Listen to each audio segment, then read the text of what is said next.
Bismillahirrahmanirrahim. Assalamualaikum warahmatullahi wabarakatuh. Alhamdulillah wassalatu ala rasulillah wala haula wala quwata illa billah amma ba'du. Asyhadu an la ilaha illallah wahdahu la syarikalah wa asyhadu anna Muhammadan abduhu wa rasuluhu la nabiyya ba'da. Allahumma shalli ala sayyidina Muhammad wa ala ali Muhammad fil alamin innaka Hamidum Majid. Alhamdulillah ibu-ibu sekalian yang dirahmati oleh Allah Subhanahu wa taala, terima kasih banyak jazakumullah khair ya juga buat Bu Pipit dan juga ibu-ibu di GDC. Semoga hari ini di saat kondisi weekend ya, banyak banget undangan, banyak banget kegiatan, banyak banget pesanan dari suami, dari anak, bla bla bla bla. Tapi masya Allah, ibu-ibu tetap menyempatkan sebelum waktu zuhur tiba untuk sejenak kita mentadaburkan, memahami apa yang sering dibaca sama ibu-ibu di setiap hari Jumat. Di setiap hari Jumat dimulai dari malam ba'da maghrib, ya, itu udah masuk hari Jumat ya, atau istilah kita malam Jumat sampai nanti Jumat sebelum maghrib, yaitu satu surat yang sudah familiar namanya surat Al-Kahfi. Saya diamanahkan hari ini untuk membahas ayat pertama sampai ayat ke-10. Namun sungguh walaupun yang kita bahas 10 ayat, tapi nanti tidak menutup kemungkinan kita mengkorelasikan dengan surat dalam surat Al-Kahfi. Yang pertama yang perlu kita perlu waspadai ketika kita membahas surat Al-Kahfi, yaitu poin waspadalah, waspadalah, waspadalah. Al-Quran bukan buku cerita. Kenapa? Karena dalam surat Al-Kahfi banyak banget ceritanya. Kita tidak boleh menjadikan Al-Quran buku cerita. Karena kalau kita menjadikan buku cerita, nanti sensitif, kita jadi kecewa dengan Al-Quran. Kalau kecewa dengan Al-Quran, menganggap Al-Quran gak sempurna, nanti kejebak, terjerumus jadi kafir, mengkafirkan Al-Quran. Kenapa sensitif seperti itu? Karena kita tahu kalau namanya syarat cerita, itu kan terpenuhi. Yang 5W kan gitu kan, siapa, ya, apa, di mana, kapan kejadiannya, alur ceritanya seperti apa, itu kan kalau dalam kategori cerita. Coba lihat di Al-Quran, ada nggak 5 kriteria itu dalam cerita-cerita di Al-Quran? Enggak.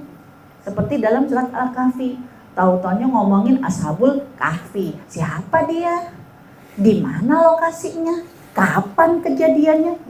Nah kalau kita menjadikan ini buku cerita, akhirnya kita suka komentar, nggak lengkap ceritanya, kan gitu kan? Bingung ceritanya kok kayak begini.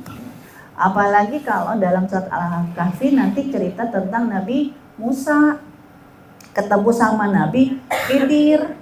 Banyak orang yang nggak mau nyeritain, sadis banget.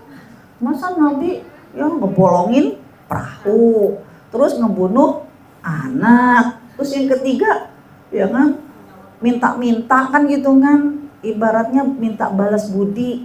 Banyak orang yang nggak mau menceritakan tentang kisahnya Nabi Khidir ya dalam surat Al-Kahfi. Kenapa? Karena kayak begitu tuh, kayak gini sih ceritanya kan gitu. Menganggap Al-Quran tidak sempurna, kecewa dengan Al-Quran berarti beriman sebagian dan mengkafirkan sebagian Al-Quran. Karena Al-Quran tidak mungkin salah. Al-Quran pasti sempurna dan paripurna. Untuk itu, yang poin nomor 1 ini, jangan jadikan Al-Quran buku cerita. Tapi Al-Quran buku apa? Hidayah. Dzalikal kitabul la raiba fih hudal lil muttaqin. Ya, kitab ini nggak ada keraguan. Tapi yang bisa memahami bahwa Al-Quran itu pasti nggak ada keraguan, pasti kebenaran, Sehingga sebagai petunjuk, nggak sembarangan muslim, nggak sembarangan mukmin. Siapa yang disebutkan tadi di surat Al-Baqarah ayat kedua? Hudal lil muttaqin. Hanya orang yang bertakwa. Orang yang bertakwa itu orang yang hati-hati banget. Nggak mungkin lah Allah zalim, nggak mungkin lah Rasul zalim, nggak mungkin lah manusia disuruh zalim. Itu orang bertakwa, nggak mungkin. Nah, kalau memang kita menjadikan Al-Quran sebagai buku hidayah, maka nanti sudut pandang kita, setiap penggalan cerita, pasti ada petunjuk maunya Allah. Oh dia nggak boleh jablay, nggak boleh jalan-jalan dibelai, jadi kudu dibelai kan gitu kan. Ya, jadi berarti kita harus menjadikan Al-Quran sebagai buku hidayah, buku petunjuk. Ya, kalau tidak ada cerita tentang lengkap namanya, tersebutkan hanya tempatnya, Ashabul Kahfi, ya, ceritanya nggak lengkap seperti apa, kita nggak akan terlalu kepo. Tapi kita akan fokus penggalan-penggalan ini ada petunjuk. Apa sih maunya Allah? Nanti ada Nabi Musa dan Nabi Khidir, kita nggak akan kepo kayak apa sih Nabi Khidir, di mana sih, siapa asal usulnya, enggak. Tapi nanti penggalan-penggalan setiap cerita Nabi Musa dan Nabi Khidir, termasuk kenapa melobangi perahu, kenapa membunuh anak, bagi orang yang bertakwa ini akan menjadi petunjuk. Apa sih maunya Allah? Nah, kalau kita sudah ya memahami bahwa pasti ada maunya Allah, maka kemudian kita akan mempelajari yang berikutnya. Kita akan mendalami, mencari tahu ilmu tentang apa hikmahnya. Nah, sekarang mari kita lihat dulu yang kedua. Jadi poin yang kedua, ya, kita luruskan dulu, kita sepakat dulu, Al-Quran buku petunjuk. Berarti setiap cerita pasti ada petunjuk maunya Allah. Nah, untuk bisa memahami petunjuk maunya Allah, sehingga nanti cerita apapun akan menjadi amazing. Wow, ini maunya Allah. Nah, itu yang kedua, ya, kita harus mengetahui latar belakang. Ada apa dengan surat Al-Kahfi? Karena kalau kita tidak memahami latar belakang, yang bisa jadi nanti prasangkanya buruk. Ya kayak kita ngelihat teman tiba-tiba ditegur diem aja, ya kita senyum dia nggak senyum. Ya kalau kita nggak memahami latar belakangnya bisa jadi, aduh sombong banget dia, mentang-mentang gitu. Padahal bisa jadi ya pada saat itu ya dia wujud fisiknya ada bersama dengan kita, tapi pikirannya kemana-mana.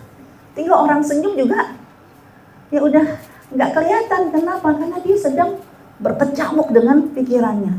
Ada apa? Oh ternyata dia sedang mendapatkan berita yang membuat dia shock. Kan gitu kan? Ya, di saat dia bersama dengan teman-teman lalu ada berita yang shock, kan bisa jadi fisik mah bersama dengan kita, tapi perasaannya, ya pikirannya udah campur aduk. Ya diajak ngomong kayak apapun dia udah nggak fokus. Nah, artinya kita harus memahami dulu latar belakang agar kita tidak negative thinking. Kita realistis. Oh ini maksudnya. Nah, asbabun nuzulnya, ya, asbabun nuzulnya di poin yang pertama adalah ketika Rasulullah SAW mendapatkan titipan pertanyaan dari orang Yahudi untuk menantang Rasulullah SAW. Ya, artinya apa? Bakalan deh Nabi Muhammad gak bisa jawab. Ya, karena Nabi Muhammad itu nabi yang dianggap oleh orang-orang Bani Israel ya nggak punya apa-apa. Beda kalau ibu lihat keturunan ya selain dari Nabi Muhammad, itu nabi-nabi yang garisnya tuh garis biru, darah biru. Ya kan? Ya dari Nabi Ibrahim, Ishak, Yakub, Yusuf, Ayub, Musa, Daud, Sulaiman, itu kan garis Bani Israel. Semuanya nabi. Sedangkan Nabi Muhammad yang menjadi kakek neneknya, yang jadi nabi cuma satu, itu pun rentangnya jauh banget, yaitu Nabi Ismail. Nabi Ismail selevel sezaman dengan siapa? Nabi Ishak. Kan dua-duanya anaknya Nabi Ibrahim. Kebayang tuh ya, dari Nabi Ibrahim dengan istrinya Ibunda Sarah punya anak Ishak, ya Allah, darah biru, keturunannya Nabi semua. Sedangkan dari garis Nabi Ismail, Ibunda Hajar, nggak ada yang jadi Nabi. Itu kan rentang waktu yang sama. Nah, Bani Israel kan menganggap, dia percaya ada Nabi penutup. Ternyata Nabi penutup bukan dari garis biru Ishak, Bani Israel. Ternyata dapat dari mana? Dari Bani Ismail. Ya, mereka kan memandang sebelah mata. Orang nggak pengalaman jadi Nabi. Udah gitu bangsa Arab nggak bisa baca, nggak bisa nulis. Nah, dititiplah 3 pertanyaan dari orang Yahudi menitipkan kepada orang Mekah kafir Quraisy. Karena ya surat Al-Kahfi ini Rasul masih di Mekah. Rasul belum ke Madinah. Tapi orang Madinah udah denger ada Nabi di kota Mekah. Dititiplah 3 pertanyaan. Karena mereka yakin kagak bakalan bisa jawab. Karena cerita 3 ini itu nggak ada di cerita bangsa Arab, adanya di Bani Israel. Nah, apa yang ditantang 3 pertanyaan itu? Yang pertama, tanyakan kepada Nabi Muhammad, ya kepada Rasulullah. Nah, mereka kan bilangnya bukan Muhammad ya, Rasulullah kan. Tanyakan kepada dia. Mereka tahu nggak? Jadi ya yang ngaku Nabi ini, Nabi Muhammad ini tahu nggak cerita amazing ya di kalangan kami, yaitu kisah pemuda di dalam goa. Kalau Nabi Muhammad sotoy, sok tahu amazing yang pernah terjadi di dalam goa, tiba-tiba jadi Nabi siapa, Bu? Nabi Muhammad sendiri. Ya kan? Ya kan? Ya kalau dia menganggap bahwa kisah amazing pemuda di dalam goa, ya itu kan aku. Ya kan? Tapi masalahnya yang ditanya itu bukan tentang dirinya, tapi cerita amazing yang ada di kalangan Bani Israel. Tanya, tahu nggak? Karena ini cerita yang turun-temurun menjadi legenda yang menakjubkan bagi kalangan Bani Israel. Tahu nggak? Ceritanya gimana? Ditantang. Terus yang kedua, tahu nggak seorang nabi yang ada di dalam kitab Taurat cuma disebut 1 kali, tapi dia udah keliling dunia. Kalau dia ngaku nabi yang Tuhannya sama dengan Tuhannya Nabi Bani Israel, ya kan, pasti dia bisa jawab. Cuman kan dia tidak menganggap, mereka nggak percaya. Ngaku Tuhannya sama, tahu nggak? Ditantang. 1 orang yang hanya disebut 1 kali di Taurat dan dia sudah keliling dunia. Terus yang ketiga, coba tanya tentang roh. Jawabannya apa? Kenapa? Karena dari zaman dulu para nabi kalau ditanya tentang roh, jawabannya sama. Kalau dia ngaku Tuhannya sama, jawabannya pun harus sama. Nah, pada saat Nabi Muhammad ditanya tentang 3 pertanyaan dari Bani Israel, ya, Nabi Muhammad yakin nggak, Bu? Pasti dibantu sama Allah. Yakin. Dan Nabi Muhammad bukan nabi pendusta. Nabi Muhammad nabi pembawa risalah kebenaran. Pasti Allah akan jawab. Kebayang nggak, Bu? Kalau ternyata Nabi Muhammad bisa jawab, bisa jadi nanti kan orang-orang Yahudi akan beriman kan? Nah, Nabi Muhammad bersemangat banget, yakin Allah akan membantunya. Yakin Allah gak akan meninggalkannya. Akhirnya Nabi Muhammad mengatakan, ya, inni fa'ilun dzalika goda. Besok saya jawab. Ya, jangan sekarang, besok saya jawab. Karena Nabi Muhammad ya akan berkomunikasi, minta petunjuk dari Allah. Besok saya jawab. Apa yang terjadi? Besok, hari esok, kemudian beberapa hari gak ada malaikat Jibril turun. Ini hina kan? Ya katanya ngaku nabi. Besok ternyata dia ditinggalkan oleh Tuhannya. Gak bisa jawab, bohong berarti. Nabi Muhammad sedih banget. Ya Allah, kan gak mungkin Allah gak tahu. Kan gak mungkin Allah ngejebak dia kalau dia bukan Nabi yang sama risalahnya Tuhannya dengan Nabi-Nabi dari Bani Israel. Nabi Muhammad sedih banget. Ternyata lambatnya pertolongan Allah itu turun, Allah ingin mengajarkan kepada kita. Jadi kamu harus menjadikan ini buku hidayah. Kenapa? Nabi Muhammad gak langsung dijawab sama Allah. Pasti ada maunya Allah. Ada petunjuk dari Allah. Terjawab petunjuknya.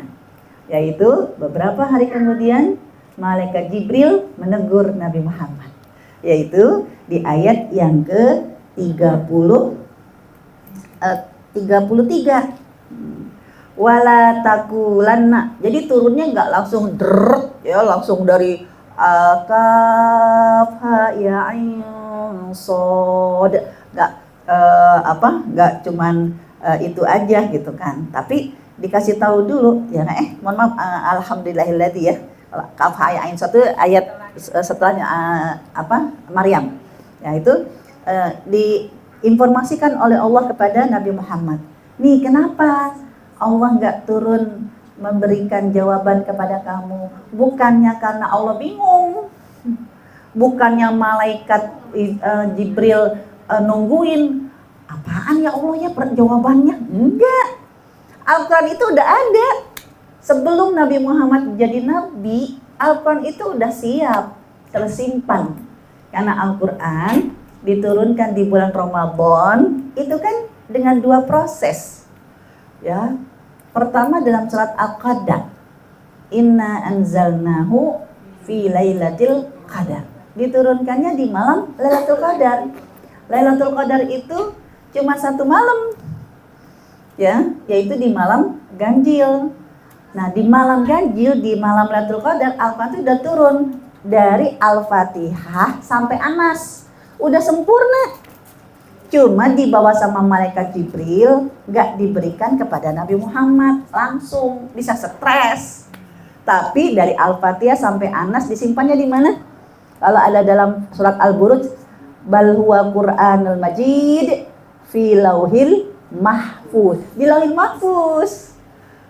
Nanti di bulan Ramadan juga ya, yang kita peringati nuzulul Quran tanggal berapa, Bu? 17 Ramadan. Padahal katanya Al-Quran itu diturunkan di malam Lailatul Qadar. Ketemu nggak Lailatul Qadar dengan tanggal 17? Nggak ketemu. Bukan berarti kok beda sih? Ya, kalau Lailatul Qadar itu diturunkan Al-Quran 1 mushaf.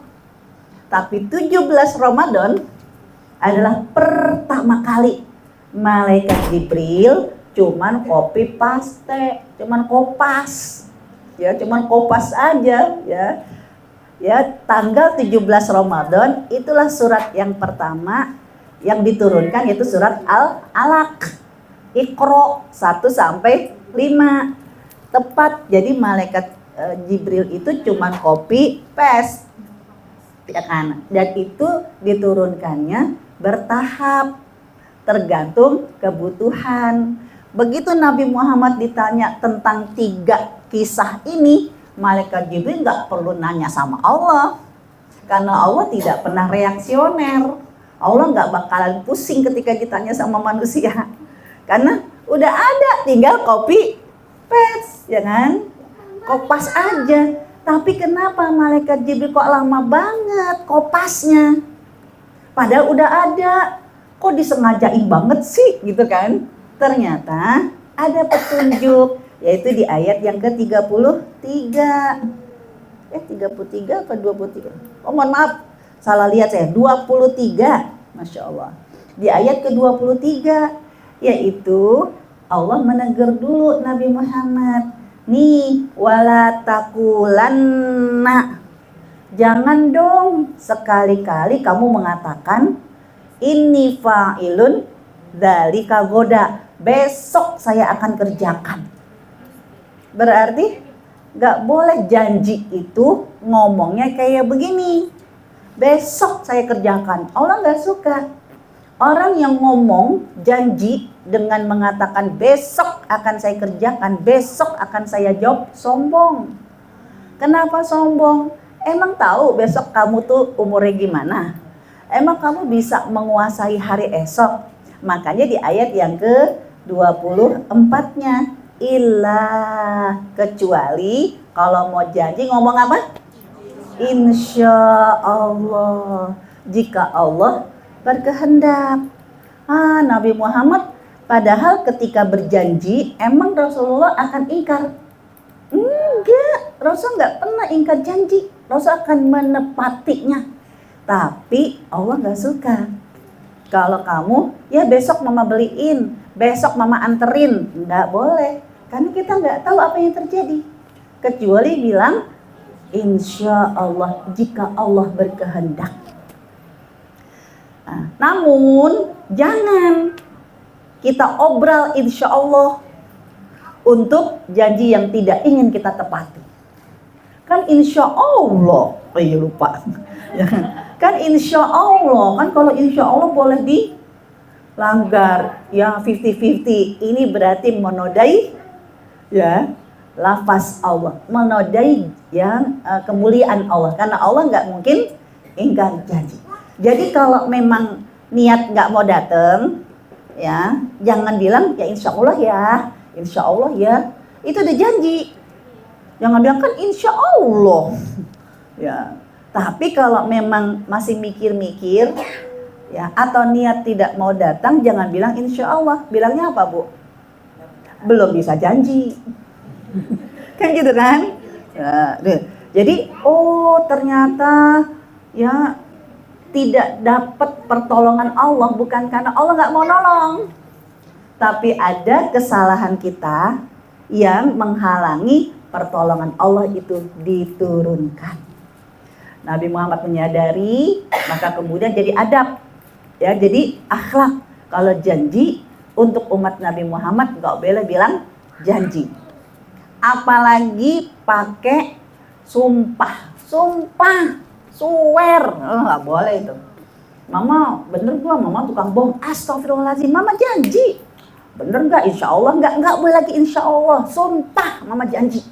Kalau pakai ngomong sumpah, ternyata besok nggak ditepati bukan karena niat, karena kondisi yang tidak memungkinkan, kepleset lah, ya kan, sakit lah. Maaf, kalau udah pakai sumpah, apalagi dengan berbagai macam sumpah kah, wallahi kah, ya pokoknya semua indikasi sumpah, ternyata tidak terpenuhi, hukumannya apa? Denda sumpah. Ada dalam surat Al-Maidah ayat 89. Ya, janji sumpah yang pakai janji yang pakai sumpah, janji yang nazar itu ketika dilanggar maka harus membayar denda sumpah, denda nazar. Yaitu apa? Pertama, memberi makan 10 orang miskin atau memberi pakaian 10 orang miskin. Padahal janji kepengen ditraktir. Iya besok saya datang, tapi konfirmasi dong karena ini catering. Ya harus dijelaskan berapa kuotanya. Iya saya datang, bener ya. Sumpah saya datang. Nah, kan tuan rumah seneng. Pas udah rapi segala macam kepleset. Ya Allah maafin ya, nggak bisa datang nih. Dimaafin nggak sama tuan rumah? Dimaafin, tapi sama Allah, ya kamu harus membayar dengan 10 memberi makan orang miskin. Syukur-syukur temennya baik. Ya udah deh aku kirim 11. 10 buat bayar denda, 1 buat nyobain kan gitu kan. Syukur-syukur. Ya, atau ya Allah, orang kita mau makan malah disuruh ngasih makan. Kalau enggak, berarti apalagi pilihannya? Di surat Al-Maidah 89 yaitu puasa. Berapa hari? 3 hari berturut-turut.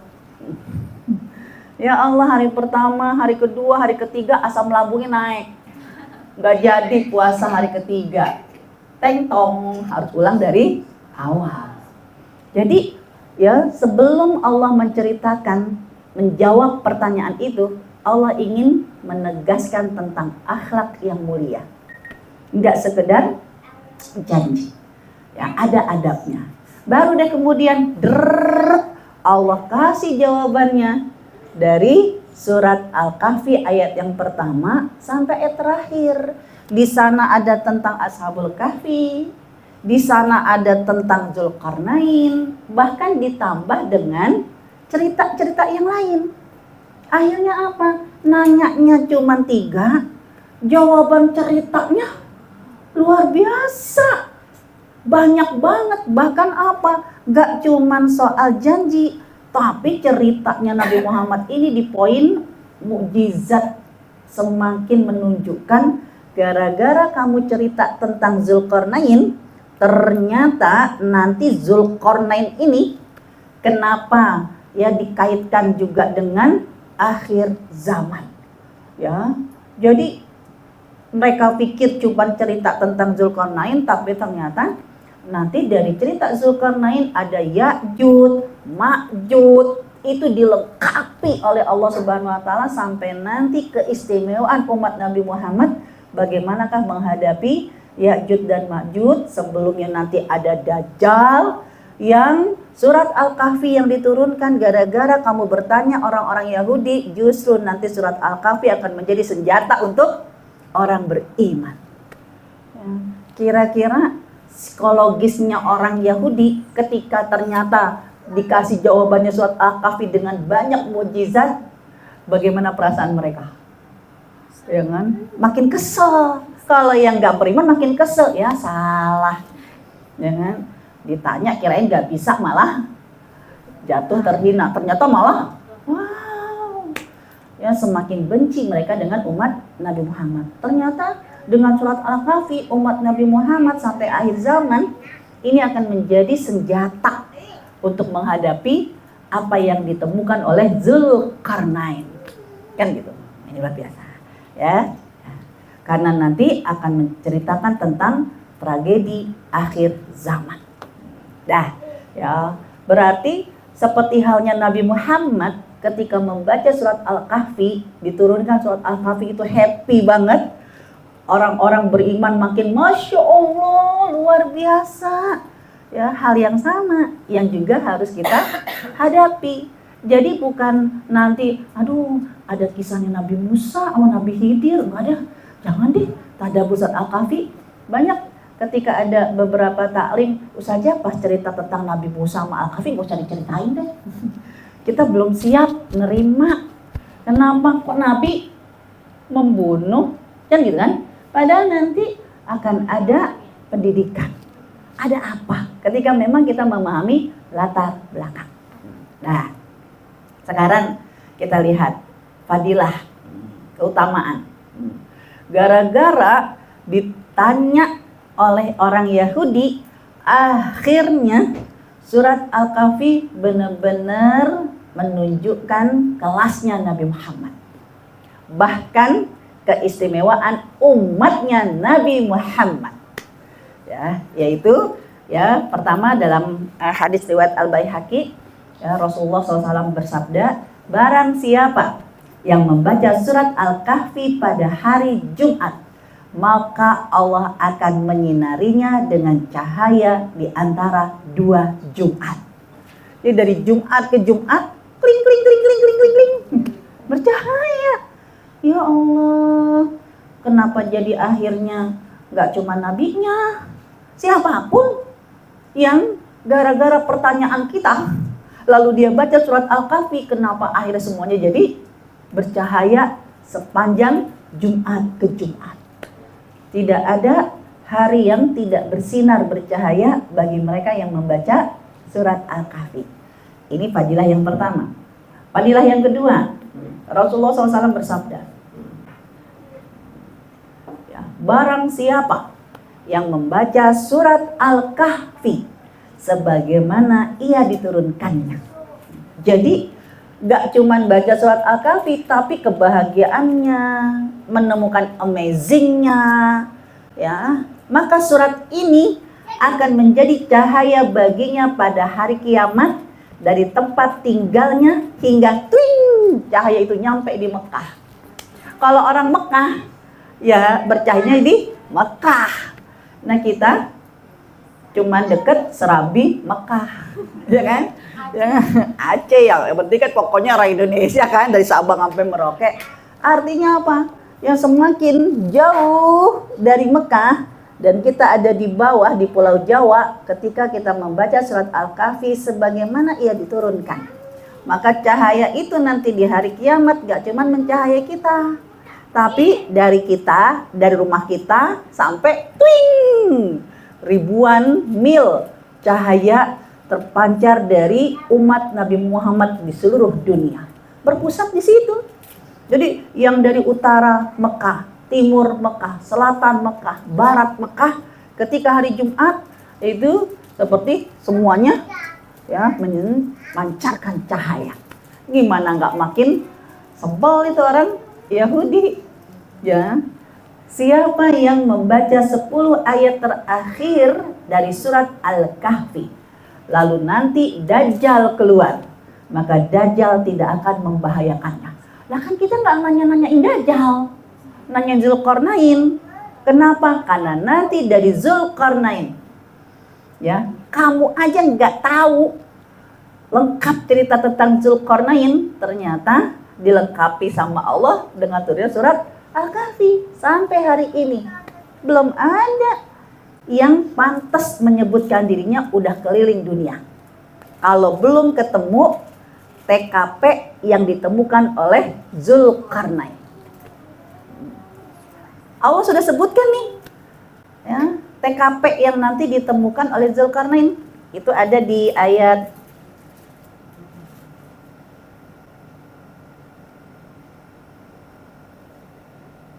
nih, di ayat yang ke-94 ya, sampai 97. Nah, itu TKP yang dijumpai oleh Zulkarnain. Jadi Nabi Muhammad nggak cuma dikasih sama Allah jawabannya, oh Nabi yang udah keliling dunia, yang disebutkan di dalam Taurat cuma 1 kali, itu kan Zulkarnain, nggak cuma itu. Kamu nggak tahu lengkapnya kan tentang Zulkarnain, ini dilengkapin sama Allah dalam surat Al-Kahfi. Ya, dia keliling dunia, ya, dia dari mulai menuju ke tempat terbitnya matahari. Ya, itu ketemu sama orang yang nggak pakai baju. Artinya apa? Biasa. Itu sunatullah. Arah-arah udah timur, ya, itu biasanya agak-agak primitif.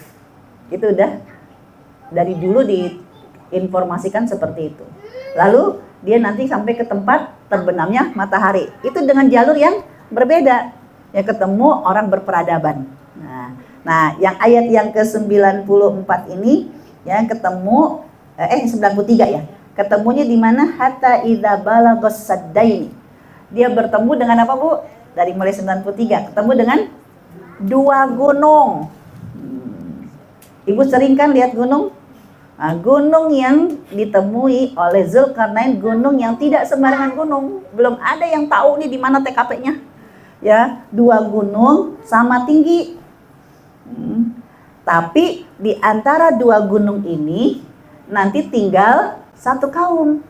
Kaum yang lebih primitif. Kenapa? Karena dia nggak bisa ngomong. Ya, dan di kaum itu dulu waktu di zaman Zulkarnain itu selalu diganggu sama siapa? Ya, diganggu sama Ya'juj dan Ma'juj. Di ayat yang ke-94 sampai akhirnya mereka minta sama Zulkarnain, ya Zulkarnain, bisa nggak? Ini Ya'juj dan Ma'juj tuh ngeganggu kita terus. Tolong dong kasih pembatas. Akhirnya kayak apa pembatasnya? Di ayat yang ke-96-nya. Utuni zubural hadid, atuni zubural hadid. Belikan aku potongan-potongan besi. Nanti ditancapkan besi itu setinggi apa, Bu? Setinggi gunung dan sepanjang gunung. Ibu mana yang udah pernah ketemu gunung, 2 gunung yang ternyata dikelilingi di tengah-tengahnya itu dengan besi-besi yang setinggi gunung. nancepinnya pakai apaan? Iya kan? Karena memang Zulkarnain itu ya raja yang amazing, punya kekuatan luar biasa. Itu bukan satu, tapi ngelilingin gunung. Jadi pagar, nggak cuma nancepin besi. Lah dulu emang udah ada truk pengangkut besi. Iya kan? Apa istilahnya? Pokoknya tuh mobil-mobil yang gede-gede itu kalau ke arah Priok, lo ngeliat itu, ya kan? Itu pakai apa? Nggak cuman itu, Bu. Habis ditancapin besi diapain lagi? Panaskan dulu sampai besi itu panas, ya. Lalu di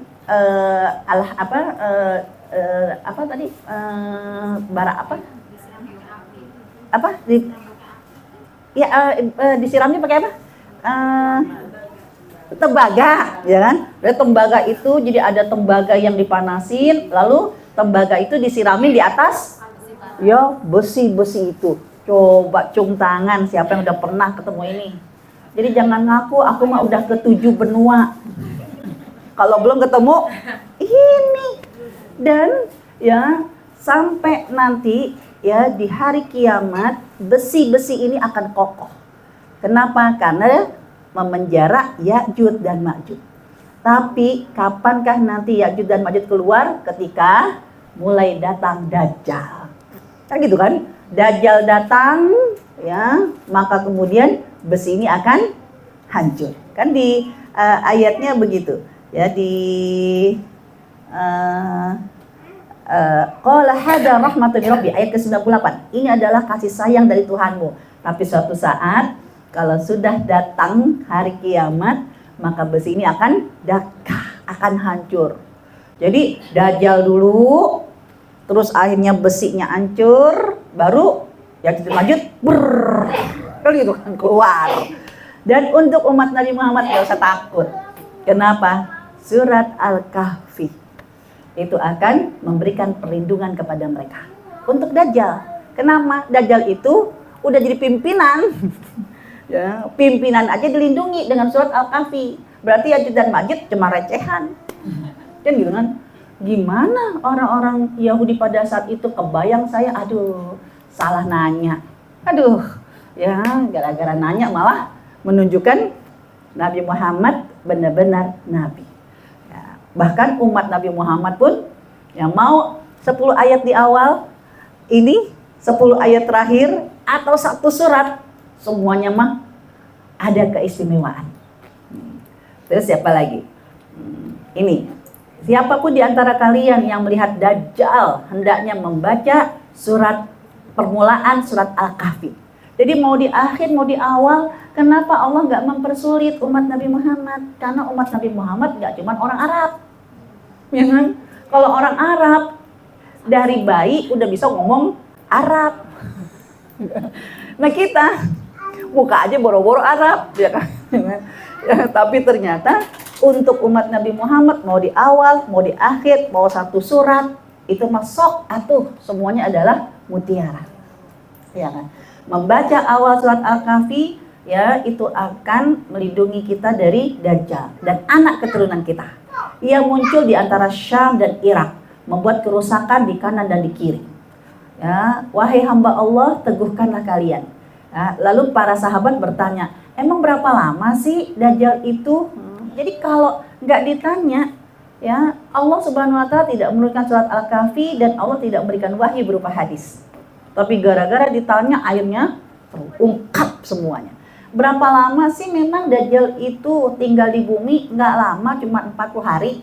Alhamdulillah 40 hari. Satu hari seperti setahun. Satu hari seperti sebulan. Satu hari seperti satu pekan. Dan satu hari seperti hari-hari kalian. Dan nanti ya nggak cuma Dajjal. Ya, ini akan menjadi keistimewaan juga untuk umat Nabi Muhammad, menceritakan tentang Nabi Isa. Ya, menjawab Nabi Isa sampai sekarang masih hidup, hanya dengan media alam yang berbeda. Kan Nabi Isa, kalau Nabi Isa wafat, berarti Allah bohong.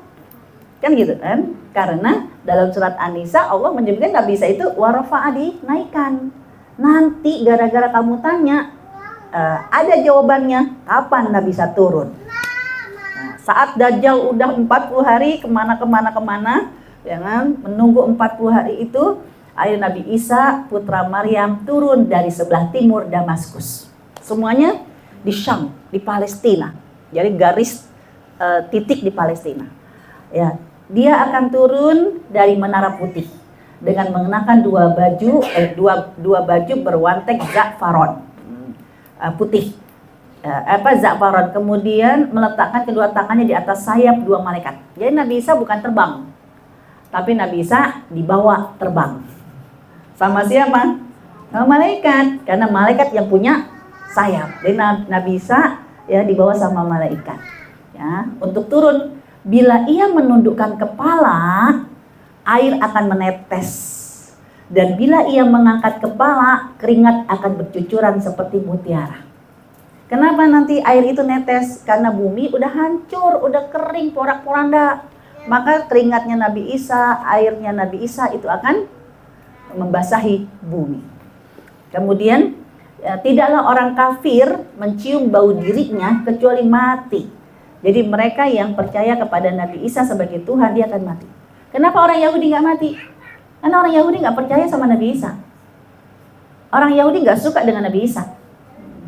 Makanya orang Bani Israel, orang Yahudi Israel itu ya memusuhi, menghancurkan gereja-gereja. Karena mereka nggak percaya sama Nabi Isa. Kenapa mereka nggak suka sama Nabi Isa? Ya, bahkan ya dari kecil aja kan Nabi Isa sebenarnya kan amazing. Ya, lahir ya tanpa pernikahan. Itu yang menyebabkan mereka nggak suka sama Nabi Isa. Kenapa? Karena berarti dari tubuhnya Nabi Isa nggak ada satupun sperma laki-laki Yahudi. Makanya dianggap bukan orang Israel. Kenapa? Ya, orang Nabi Isa diciptakan dari apa, Bu? Nabi Isa manusia diciptakan dari apa? Itu ada dalam surat Ali Imran ayat ke-59. Jangan sampai ya kita tidak menganggap Nabi Isa manusia. Nabi Isa manusia. Kalau Nabi Isa dari ruh, berarti Nabi Isa nggak napak. Bukan dari manusia dong. Manusia diciptakan dari apa, Bu? Asal usulnya. Coba buka dalam surat Ali Imran ayat 59. Matalu Isa indallahi kamasali Adam. Betul gak? Ayat 59 ya. Perumpamaan Allah kasih contoh penciptaan Nabi Isa seperti penciptaan Nabi Adam dari tanah. Ya, jadi kalau Nabi Adam tanpa rahim, langsung kun fayakun. Karena Allah cuma bilang gitu, cuma kun fayakun. Nah, sedangkan Nabi Isa diambil tanah, dimasukin ke dalam rahim.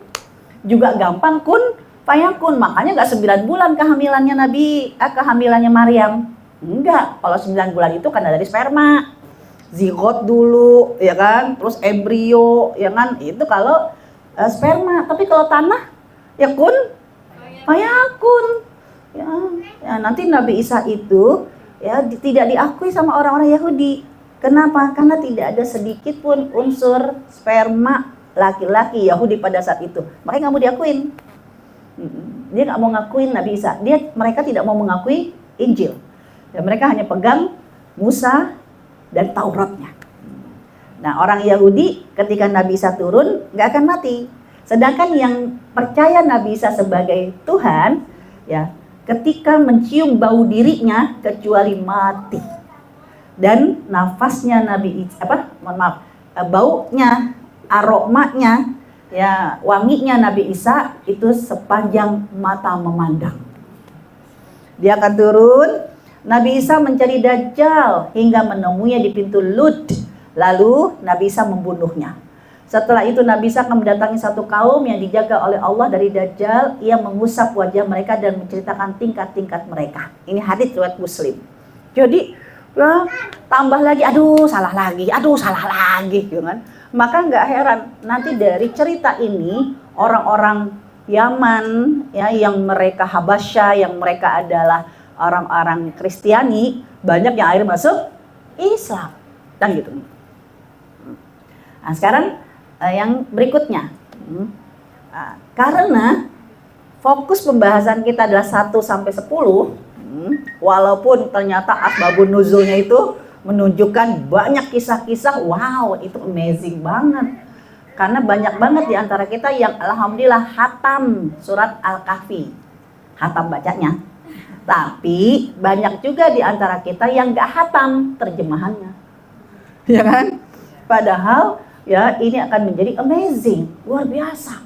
Nah, namun karena ini adalah sebagai buku petunjuk, berarti nanti ketika kita membaca surat Al-Kahfi ya, mulai dari 1 sampai 10 sampai nanti ya di ayat-ayat terakhir, jangan lupa fokus.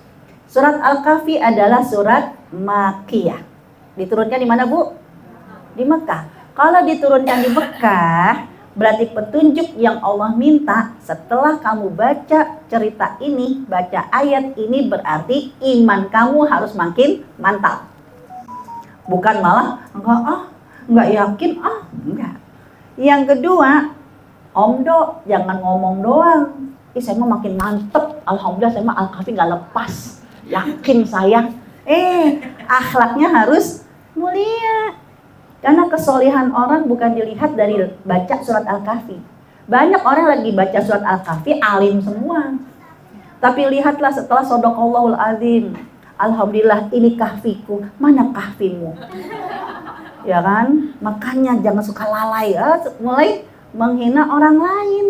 Ya, sehingga nanti setiap cerita itu enggak hanya memantapkan akidah, tapi ada buah apa maunya Allah, akhlak yang akan kita lakukan, kita kerjakan.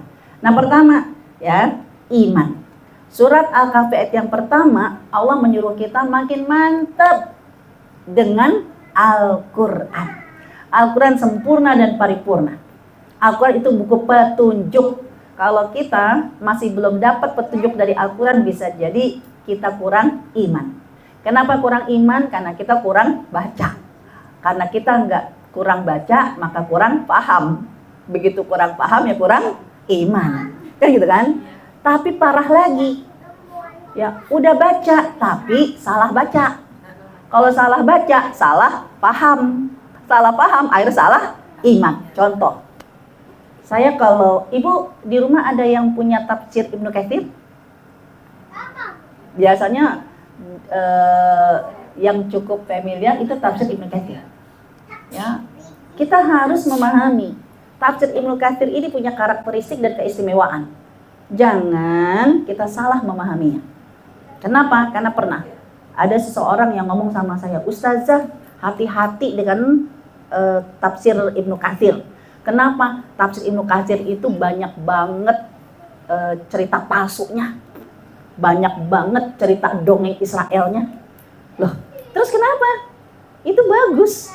Kenapa? Karena Ibnu Katsir ingin mengajarkan kepada kita mana yang cerita benar, mana yang dongeng.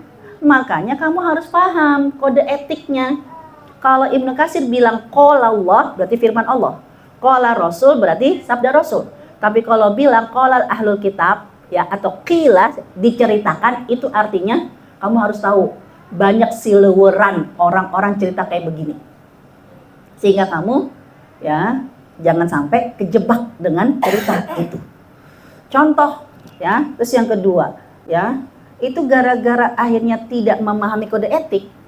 Saya sebab termasuk kalau saya anggap saya jadi korban. Ya, saya punya tafsir Ibnu Katsir yang bahasa Arab. Tapi kan suami saya bukan ustadz. Ya semua kitab saya dilihatnya Quran semua.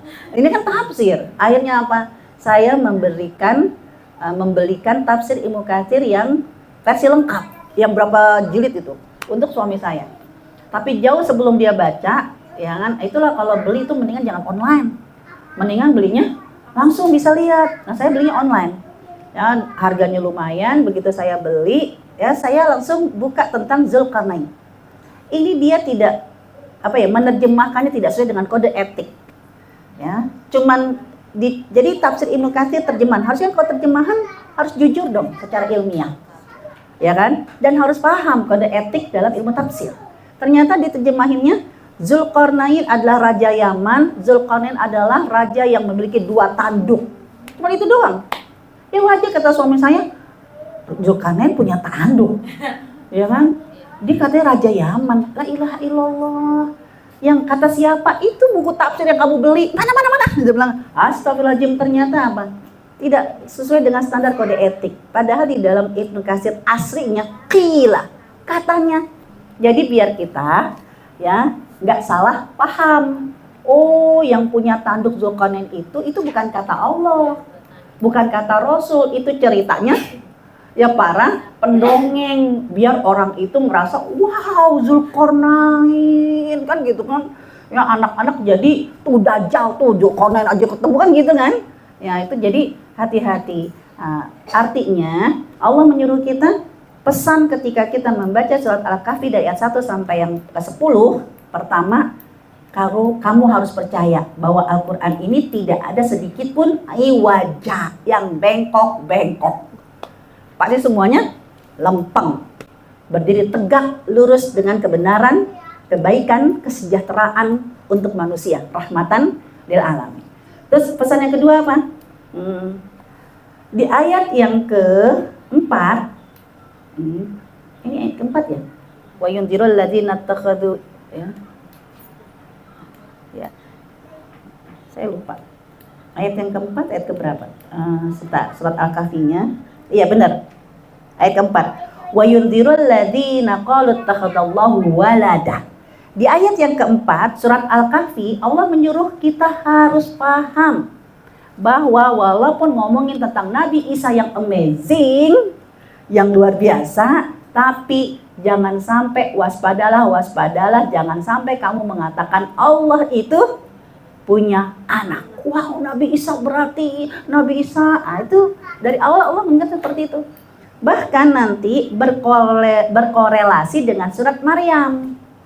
Ya, ini menjadi jawaban ketika kalau ada yang nanya, boleh nggak ngucapin selamat Natal? Yaitu surat Maryam. Ini ada Al-Kahfi ayat 4. Ya. Surat Maryam dari ayat yang ke-88 sampai 91. Saya nggak copy paste di sini. Ya. Jadi surat Maryam itu kan setelahnya. Ya. Yaitu surat 19. Ketika Allah Subhanahu wa taala berfirman, wa qalu ittakhadar rahman walada. Jadi di ayat 88. Wa qalu ittakhadar rahman walada. Ketika ada orang yang mengatakan Allah yang Rahman punya anak. Hari Natal itu berarti memperingati apa sih, Bu? Kelahiran Nabi Isa. Nabi Isa sebagai siapa? Anak Tuhan. Kan gitu kan? Artinya ayat ini menyebutkan siapa yang mengucapkan selamat Natal. Kan gitu kan?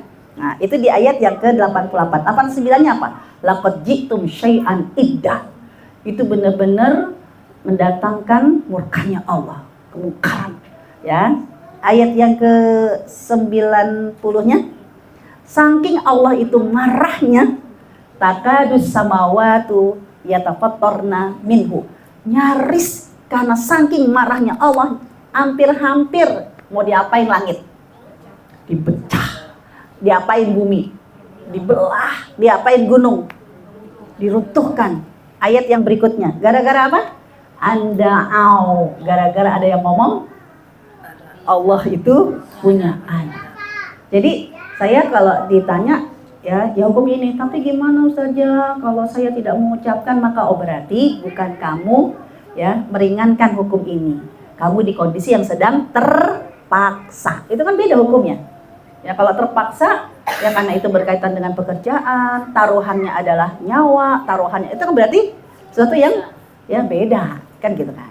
Tapi kalau saya yang bukan berarti saya nggak punya saudara, saya nggak yang non muslim, saya nggak punya tertekan. Jangan sampai Nur Hamidah turut mengucapkan. Ya kecuali kalau saya nggak mengucapkan, yang ada kondisi yang sangat menentukan, misalnya ya masa depan anak saya segala macam, itu kan berarti bukan karena saya menghalalkan, tapi kondisi yang terpaksa. Nah kemudian yang terakhir ya. Allah mengingatkan pesannya apa? Jangan cuma iman doang, harus ada akhlak yang mulia. Akhlak. Akhlaknya berupa apa?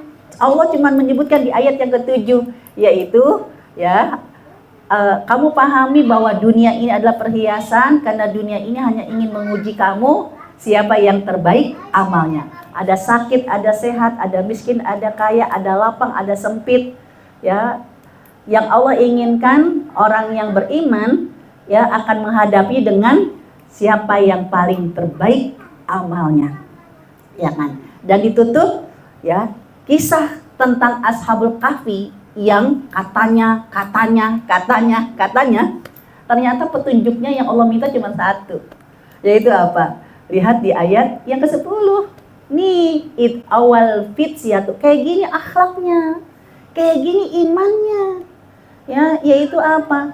Kamu yang harus memahami bahwa pemuda-pemuda Al-Kahfi ini ternyata ya mereka menutup dengan doa yang menjadi keteladanan untuk kita, yaitu Rabbana atina min ladunka rahmah. Ya Tuhan kami, anugerahkanlah kepada kami kasih sayang-Mu, rahmat. Jadi ya yang Allah minta, Allah itu ketika mengajarkan kamu tentang cerita surat Al-Kahfi, karena Allah tuh sayang. Makanya kamu pun juga harus memiliki sifat penyayang. Ya, jadi pemuda-pemuda Kahfi begitu mereka dihidupkan lalu bertemu, mereka nggak bilang, "Ih gue gitu loh." Enggak. Ini mah semua karena sayangnya Allah, ya kan? Dan sayangnya Allah itu ya tidak hanya memberikan kasih sayang sekedar kasih sayang, tapi wahai lana min amrina rasyada, dan Allah memberikan banyak kemudahan atas setiap urusan-urusan kami. Ini kata kuncinya. Jadi orang yang baca surat Al-Kahfi ya adalah orang yang ketika menghadapi hidup, realita hidup, nggak pernah ngomong kayak begini, ya Allah, kayak di goa gelap banget sih ya Allah, gelap. Enggak. Ya kan? Orang yang setelah baca surat Al-Kahfi ya, dia tidak pernah menganggap hidup ini ya seperti kegelapan yang tak pernah ada cahaya terang. Ya, semua pasti Allah memberikan petunjuk.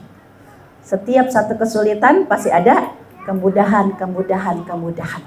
Enggak pernah lagi bilang begitu, hidupku ya Allah berat banget, kesandung melulu, ya kan? Tapi selalu merasa setiap satu sandungan bersamanya ya pintu-pintu kebaikan. Nah, inilah yang diminta oleh Allah ketika kita memahami, mempelajari surat Al-Kahfi. Wallahu a'lam bishawab. Kira-kira ini yang bisa saya sampaikan. Assalamualaikum warahmatullahi wabarakatuh.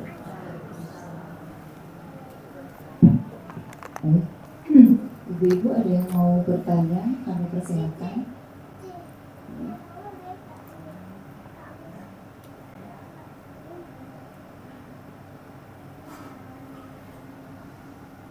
Alhamdulillah.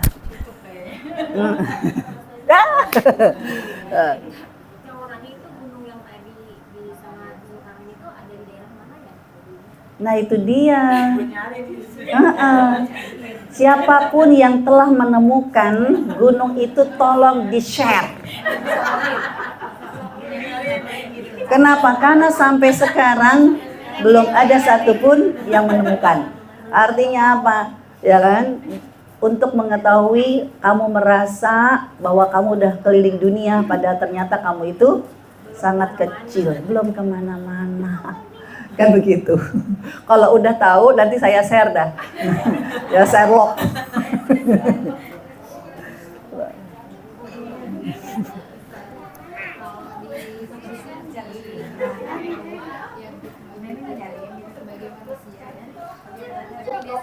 Yang sering kita lihat di YouTube itu dia kayak makhluk jahat. Kalau manusia tuh apa dia bertahan selama itu di dalam? Ya'juj dan Ma'juj bukan manusia. Makanya disebut Ya'juj wa Ma'juj. Ya, jadi kalau yang yang ngomong sama Nabi Zulkarnain kan kaum, ya kan, yang nggak bisa ngomong. TKP-nya aja belum Sherlock. Kalau dia ibaratnya udah ketemu sama orang, karena memang dia itu nggak bisa berkomunikasi. Nah, dia kan berkomunikasi sama Zulkarnain apa? Ya'juj wa Ma'juj, jadi bangsa, jadi nanti di dalam hadis-hadis Rasulullah itu tidak pernah menyebutkan Ya'juj dan Ma'juj seperti apa, tapi selalu menyebutkan Ya'juj dan Ma'juj. Itu anak keturunan. Nanti dia anak keturunannya. Dan orang-orang Yahudi itu sebenarnya juga sudah ada disebutkan di dalam kitab-kitab Tauratnya. Makanya jangan heran kalau ada film-film itu menceritakan satu makhluk, ya. Kalau bahasanya Quran tuh Ya'juj dan Ma'juj. Itu ketika dia melewati satu lautan, ya, maka dia akan menghabiskan air itu, ya kan? Bertemu dengan satu telaga, dia akan menghabiskan telaga itu. Sampai datang rombongan yang kedua, kemarin di sini masih ada air. Nah, itu yang adalah makhluk yang memang Allah ciptakan dengan Ya'juj wa Ma'juj. Namanya Ya'juj dan Ma'juj. Begitu.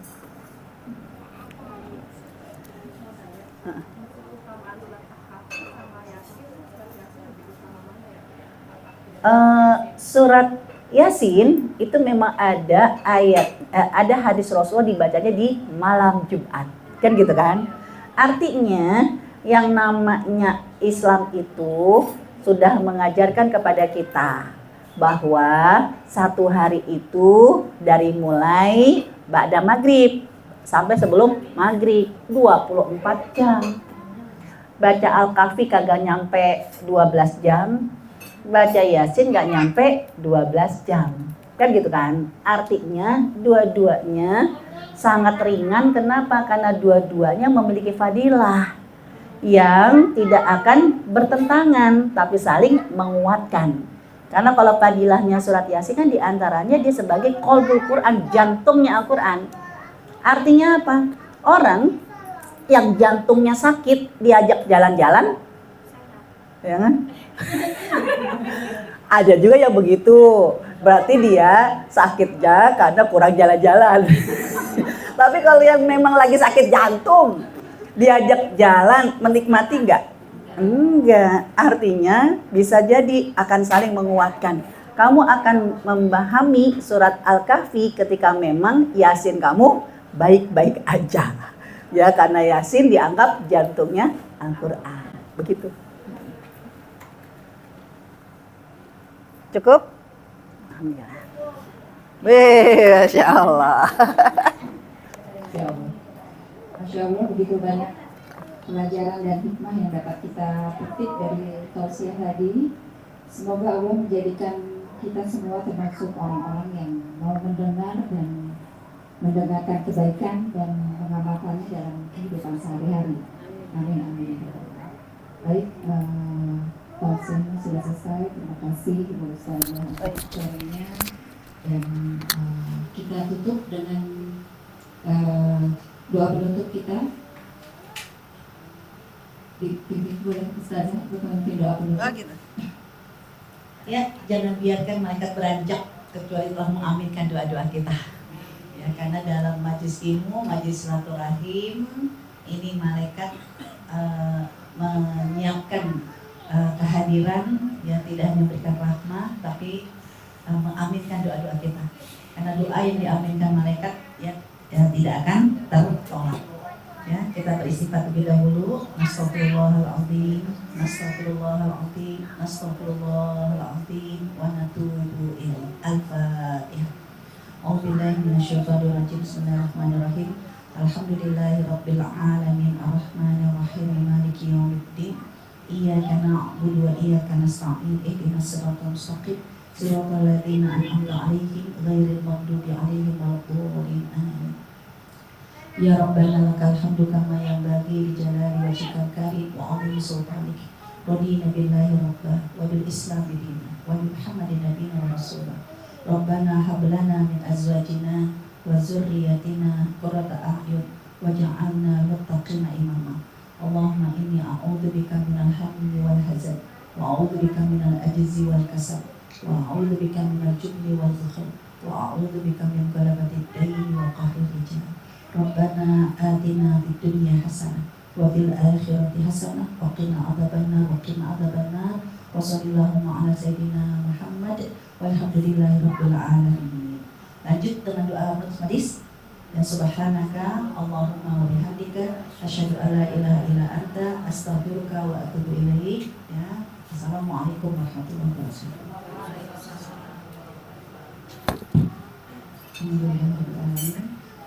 Demikianlah rangkaian acara pengajian kita pada hari ini. Saya selaku pembawa acara mohon maaf apabila ada tutur kata atau yang kurang berkenan. Terima kasih atas perhatian dan kebersamaan ibu-ibu semua. Mari kita tutup dengan hamdalah, membaca alhamdulillahirabbil alamin.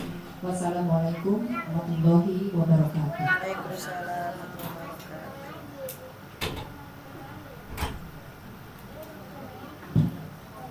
Selanjutnya acara mau foto dulu atau mau Foto dulu aja biar baru acara ramah tamah ya.